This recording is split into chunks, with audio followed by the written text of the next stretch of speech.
closing doors, please.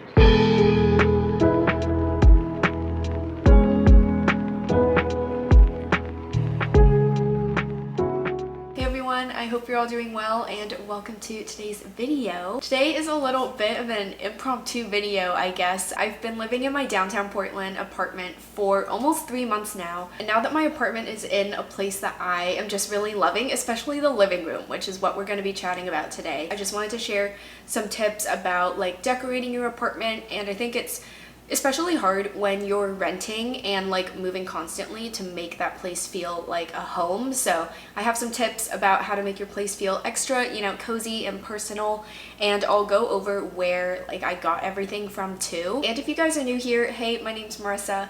I'm 24 years old and a content creator in Portland, Oregon. I post mainly fashion content on like my YouTube and TikTok and Instagram, but ever since moving into this apartment, I've really been trying to dedicate more time and effort to making my apartment feel like a home. So I've done a little series about like moving in Portland and apartment hunting and all of that. So anyways, let's just get right into the video. Also, I apologize that I can't really take you guys around the living room. The lighting in my apartment is good but not great because my windows only face one direction in here, and so if I try and film at any other angle besides sitting literally next to the window, it's like super dark in here and just really hard to see everything. But I'll be inserting clips throughout the whole video to show like everything that I'm talking about. So to start off with, my most frequently asked apartment question is where I get my couch from. I invested in a massive couch in my last apartment. My last apartment was actually a lot bigger than this one. I lived out in the suburbs, so I had a lot more square footage and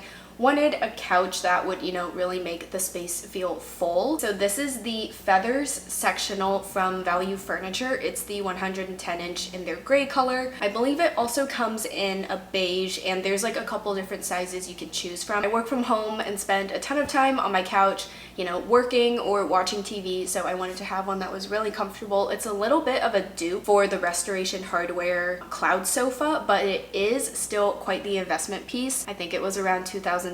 And on the couch, I think I just have a couple of throw pillows to brighten it up, and I believe they're just from Target. And you guys can kind of see behind me, the two prints I have on the wall are from Desenio. They're my favorite website to get prints from because they're quite affordable and they have just the most insane selection you will ever see online. One of my biggest tips when you're renting and trying to furnish your place on a budget is figuring out what's worth splurging on and then saving on. So for me, I knew, my couch is like the biggest piece in my living room. It's what people pay attention to the most. It's what I probably get the most use out of next to my TV. And so that was a piece that was worth splurging on because I also know I can take this with me from apartment to apartment as I move. And then a lot of my decor or like smaller furniture is what I try and save on. So for example, I actually didn't have a coffee table for the first 2 months of living in my apartment. And my whole coffee table setup is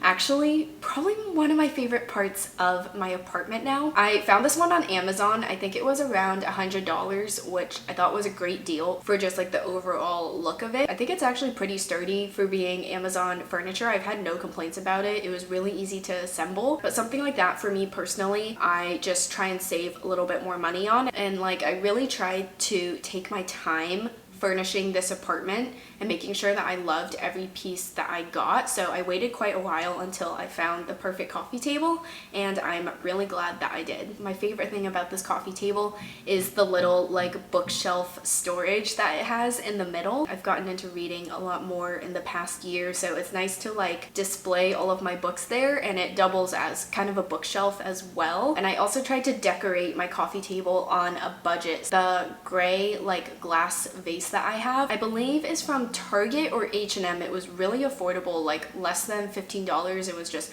one of those good things that you just snatch up when you see it. Faux like eucalyptus and plants in it were literally like $1 at Michael's craft store. I do have a lot of live plants in my apartment, and I'll talk about all of my house plants in a little bit, but I did just want to have some greenery in my apartment that, I didn't have to maintain or like go buy fresh eucalyptus every week. And so I went to Michael's craft store, and they had a massive selection of faux plants that looked really great. So I picked those up and they've turned out to be really good decor. And then my coffee table books, I think I've just acquired over the years. Home Goods is a great place to find coffee table books that are pretty affordable. And the 2 white candles on top are from Amazon. Those were also a great price. They came in the pack of 2 and I just think they're so cute. I don't think I'll ever actually light those candles. They'll probably just stay decor forever. And the little crystal trinket I found at a local plant store. And honestly, I have struggled so much with decorating my apartment. I feel like fashion comes really easy to me, but decorating a space I've just had the hardest time with over the years, like translating what I have in my mind into like an actual apartment. But one thing that I learned from countless TikToks and YouTube videos I've watched is, especially when you're like decorating a flat surface like your coffee table or, you know, like an entryway table or something like that, is to use a lot of different levels and shapes and textures. So that's why I, you know, tried to do like this really tall kind of like lush greenery on one side, and then had the like rectangular books in the middle, and then a circular plant on the end. I think, you know, little things like that I never would have thought of myself. Like I wouldn't be able to pinpoint that on my own, but I think that variety of levels and shapes really helps to balance everything out and just make it look a lot more interesting and appealing. So something else I wanted to touch on is how important like ambient lighting and lamps and all of that is to the space. I also took my time looking for the right lighting. I ended up collaborating with Bright for the lamps in my apartment. So thank you to Bright for sending me these pieces. Full disclosure, they were gifted to me, but honestly, I have nothing but good things to say about the brand. If you're looking for an arched floor lamp of some sort, seriously, check out Bright website. I'll put some of their floor lamp options on here. They are very affordable, easy to assemble, and feel like great quality as well. The arched floor lamp that I have in my apartment, I believe, is $169. Honestly, I feel like anything sub $200 for a curved floor lamp is a great deal. I've wanted that style of lamp in my apartment for quite literally years now and just never bought one because I couldn't justify the price of them. So Bright is a great affordable option. And I also have this really cute kind of circular table lamp that's currently on my coffee table. I might move it in the future, but it's a really cute like dimmable lamp. It looks so nice at night. I think it just makes my space look so cozy. So from here on out, once it gets dark outside, there is no more overhead lighting in my apartment. It's just lamps. Just to mention the TV console really quick, that did end up being a bit more of an investment piece in my apartment. It was one of the only furniture pieces I bought when I moved into this apartment, but I wanted to make sure that it really matched the space because it's like the second largest furniture item I have in here. It's one of the TV consoles from IKEA, and it comes in a bunch of different color combinations. You can kind of just do it all yourself. I'm not going to say a whole lot about it because I went on a whole rant in a previous video about the absolute struggle that it was to build that, but I mean, now that it's done, it looks great. It has a lot of storage, which is nice. And I guess last up, we have this really cute corner of my living room by the windows that I didn't know what to do with for the longest time. That was also empty for about 2 months before I figured out what I wanted to do with it, but I ended up picking up this really cute, like affordable plant stand from IKEA. Literally $25, guys, okay? So great price.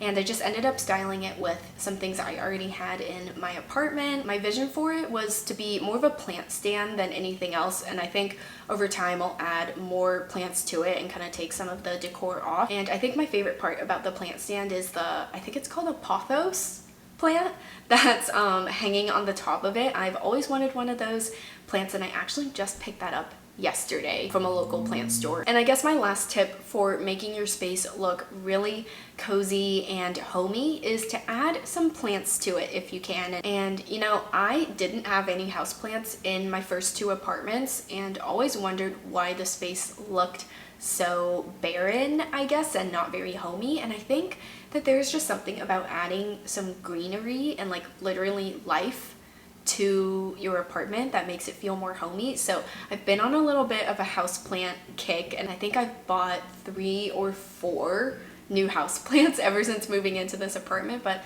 they just make such a big difference. And eventually, by the time I move out of here, I want like my entire windowsill to be just like lined with plants. I think that'll be so pretty. And you know what? Coming from someone who has not owned very many houseplants and does not consider themselves a guru, you can get a lot of houseplants that are surprisingly easy to take care of. Snake plants are a great start. I water mine like once a month and basically forget about it. A pothos plant is also really easy to take care of. They're like very resilient. I've also had a monstera for over a year now that is doing super well and has been quite low maintenance too. So if you haven't already, I highly recommend adding some houseplants to your home. And you know what? They're kind of fun to take care of too, especially as they start to sprout new leaves and like really grow. They make you feel like a proud plant parent knowing that you took care of it. So yeah, guys, that's a little bit of an update about my living room.